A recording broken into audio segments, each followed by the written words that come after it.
I play Pete, who is the lead on the storm chasing team. And at the beginning of the film, he has finally built his perfect vehicle, which is the Titus.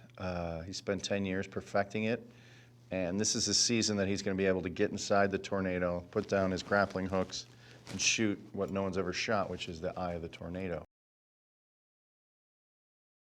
There's like a standard, like there's rope tornadoes, which are tiny, slender, vortices. Then there's, you can have something called jumpers, where there's a system of tornadoes that just pop down and go away, and over here they pop down and go away.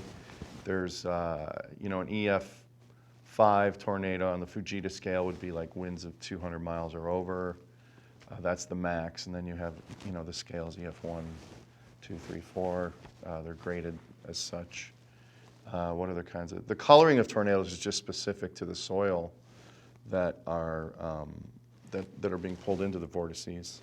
So if you have a red tornado, you're probably in an area that's filled with clay, and dark tornadoes have a lot of soil and debris in them. You can have a fire tornado, but essentially, again, that's just a tornado that picked up a live fire with a live fuel source and carried it into the sky. That's your bread and butter tornado description.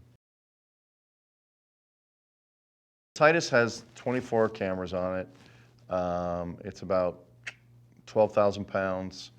It has these grappling claws, which are a new innovation on my part, to anchor into the ground so you cannot be lifted off the ground. So you have the weight, and then you also have these wind shears that keep the wind from getting underneath it to lift it.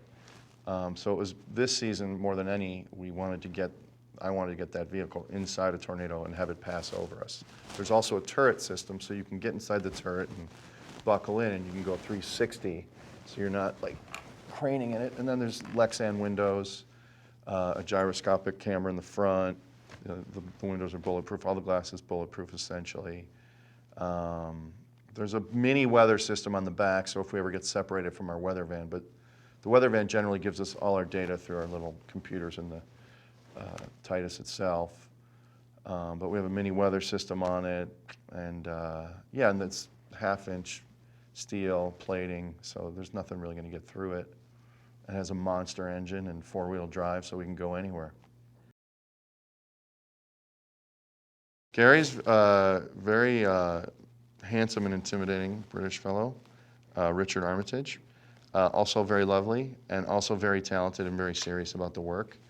And so it's fun to, again, for me, stepping into a world of, super quality actors, to see their process and to observe. And then to work, in scenes with them is really fun because, again, everyone's really, really talented.